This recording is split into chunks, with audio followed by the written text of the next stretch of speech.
The figures of speech of alliteration and anaphora. To acquire full comprehension on these terms, we will have to learn their definitions and what they do in texts and scripts. Alliterations are a series of words in which the same consonant is repeated at the beginning of the word.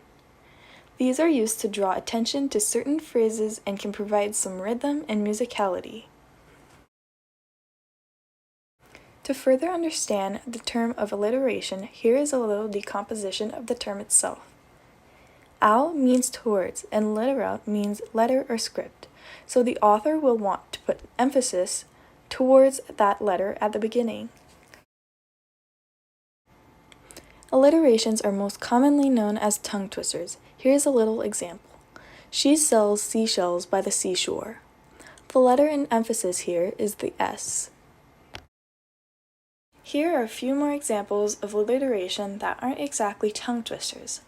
First up, we have black bug bit a black bear. Here the emphasis is put on the B. Second up, we have sheeps should sleep in a shed. Here there is no emphasis towards a certain letter, but more as the first syllable, as in sh. And last, we have to hide her face, for her fans the fair face.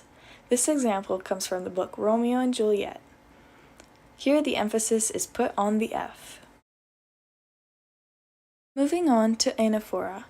Anaphora is when a certain word or phrase is reused in a speech or text to put the emphasis towards that certain word.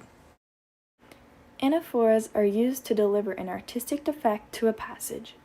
These are used to also appeal the emotion to the audience in order to persuade, inspire, motivate, and encourage them. Here we have an example of anaphora in the book Romeo and Juliet, written by William Shakespeare. Her wagon's spokes made of long spinner legs, the cover of the wing of grasshoppers, her traces of the smallest spiderwebs, her collars of the moonshine's watery beams, her whip of the cricket's bones, the lash of film, her wagoner's small gray-coated gnat.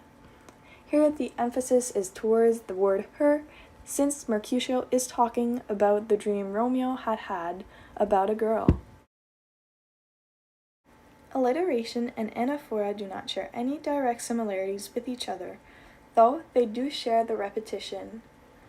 Alliteration being on a shorter scale with only the first syllable or letter throughout a sentence. Anaphora will share a full word throughout a full speech, and it will be repeated over and over again to add emphasis. This concludes my little tutorial on alliteration and anaphora. Hopefully you now have a better comprehension on both terms and will know how to correctly use each of them through your next speech or text. Also, hopefully you will now be able to spot them in a certain text that is given to you. Thank you for watching.